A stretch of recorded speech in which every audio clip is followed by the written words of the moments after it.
The galaxy decided the fate of worlds in rooms like this. The Hall of Concordance drifted above the violet storms of the gas giant thalasser, its immense ring-shaped structure glowing softly against the darkness of space. Inside, gravity bent gently toward the center, allowing delegates from dozens of species to stand, float, perch, or coil as their bodies required. This was not a place of shouting or bloodshed. This was where extinction was signed quietly. Ancient banners hovered beside living holograms. Atmospheric fields overlapped like invisible oceans. Each species brought with them the subtle markers of power: ornate armor, ceremonial weapons, symbiotic organisms, neural crowns glowing with restrained energy. And then, there was the human. She stood on a simple platform of brushed alloy at the far edge of the chamber. No weapon, no visible augmentation, no honor guard. Just a dark uniform, clean and unadorned, with a single symbol stitched over her heart, a white star enclosed in a blue circle. Her name was Elena Ward. To the Galactic Concord, she was nothing more than a linguistic liaison, a translator. They had seated her there deliberately, not out of insult, but out of habit. Translators were useful, but they were never important. They existed to carry the words of others, not to shape history. The Korth Dominion delegation noticed her last. "Is that the human?" rumbled War Archon Krozhel, his massive armored form settling onto his floating dais. His species had conquered half a spiral arm through sheer brutality and endurance. "That's it," he continued, a low clicking sound vibrating through his throat. "They sent that." Soft laughter rippled through the chamber. The crystalline virections refracted light in what passed for amusement. The avian Sailori rustled their wings. Even the neutral archivist AI paused for a fractional second longer than necessary. Elena heard every word. She did not react, because humans had learned long ago that silence, when chosen carefully, was not weakness. Far below the station, orbiting an unremarkable yellow star, was a small blue-green planet. Havenfall, a human colony, and tonight it was scheduled for removal. "The matter before the Concord is designation H-417, announced the archivist AI, its voice perfectly neutral. "Common name, Havenfall." A hologram unfolded in the center of the chamber. A living world spun slowly, oceans catching starlight, cloud systems swirling peacefully. Krozhel leaned forward, heavy armor plates grinding softly. "The planet lies within our projected expansion corridor. Its continued existence interferes with long-term strategic efficiency." Efficiency, such a small word for so much death. "There are over 2 million civilians on that world," said Ambassador Selathai of the Sailori, her feathers flattening uneasily. "Non-combatants."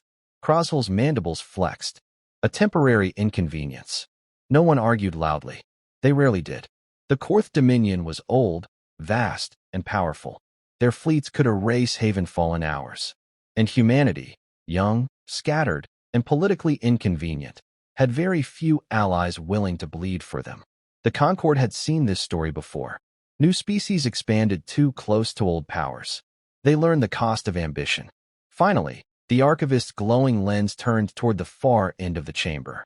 "United Terran Systems," it said. "You may present your statement." Dozens of eyes turned. Some curious, most dismissive. Elena stepped forward. Her boots echoed softly in the massive chamber as she moved toward the center. She did not rush. She did not bow. "Esteemed members of the Concord," she said, her voice steady and clear, perfectly carried by the translators. "Humanity formally contests the Korth Dominion's claim on Havenfall." A low wave of amusement rolled through the room. Krozhel clicked sharply. "On what grounds?" "You have no fleets within response range. No treaties obligating intervention. No leverage." Elena inclined her head slightly. "That is correct." More laughter. "Then why are you here, human?" Krozhel asked. "To beg." Elena met his gaze. "No," she said calmly. "I am here to ensure that when you decide the fate of my people, there is no misunderstanding about the consequences of your words." Something in her tone caused the laughter to fade, just a little. Krozhel rose to his full height, towering over the chamber. "You think words can stop us?" "No," Elena replied. "I think words decide what happens next."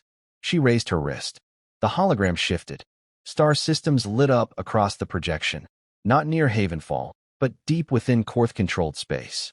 Supply routes, shipyards, communication nexuses. A ripple of unease passed through the chamber. Krosel snarled. This information is classified. Elena nodded. Yes, that surprised us too. The Virexian delegate's crystalline facets dimmed slightly. This data is disturbingly precise. We had time, Elena said. Humans are patient. We learned to be. She folded her hands behind her back. You see, she continued, your assumption was that humanity would respond emotionally, that we would shout, threaten, panic. She looked around the room. Instead, we watched. Krosel's voice dropped. You still cannot act on this intelligence. Elena smiled faintly. Correct. The tension eased slightly. But, she continued, I can authorize action. The room went very still. I am not just a translator, Elena said. I am a command linguist. Confusion rippled through the delegates. In human doctrine, she explained, language is not decoration. It is a control system. She paused. There is a phrase, she said quietly, that humans do not speak lightly. Her eyes locked onto Krosel's. We call it the kill command. The chamber erupted. Defensive fields shimmered to life. Threat indicators flared. You dare threaten the Concord? Krosel roared. Elena did not raise her voice. No, she said. I clarify. The hologram shifted again, this time showing human space. Calm, quiet, almost defenseless. Humans learned early, Elena said, that the most dangerous moment in any conflict is misunderstanding. She gestured gently. So we removed it. The Sailori ambassador whispered. What happens if you speak this command? Elena's expression softened. Nothing violent, she said. At first, the projection changed, Korth systems flickered. Communications lagged. Navigation networks failed. Logistics chains unraveled. No bombs, Elena continued. No invasions. Just silence. Confusion. Delay. Krosel stared. You would cripple us. No, Elena corrected. We would stop you. She lowered her hand. And then, she added quietly, we would wait. All this, Krosel growled, for one colony. Elena's voice changed. For a nurse who moved to Havenfall because Earth hospitals were full, she said. For farmers who turned dead soil into food. For children who have never seen Earth, but call that sky home. She met Krosel's gaze. Yes, she said. For one colony. The room felt heavier. Humans do not expand to conquer, Elena said. We expand because we refuse to abandon. She took a breath. I am authorized to speak the kill command, she said. But I am also authorized not to. She looked directly at Krosel. Choose. Time stretched. Krosel looked around the chamber, at the data, at the watching delegates, at the unarmed human who held annihilation in her voice. Slowly, impossibly, the War Archon lowered his head. The Korth Dominion, he said tightly, withdraws its claim on Havenfall. The words echoed through the chamber. Elena lowered her wrist. The holograms vanished. No cheers. No celebration. Just relief. The Concord adjourned quietly. Delegates avoided Elena's gaze as they passed. One Virexian paused. Your species is dangerous. Elena nodded. Only when forced. Outside the hall, stars burned peacefully. The Sailori ambassador approached her. You bound annihilation to language, she said in awe. Why? Elena looked at the stars. Because words are promises, she replied. And humans keep ours. The story spread. Of the translator who wasn't.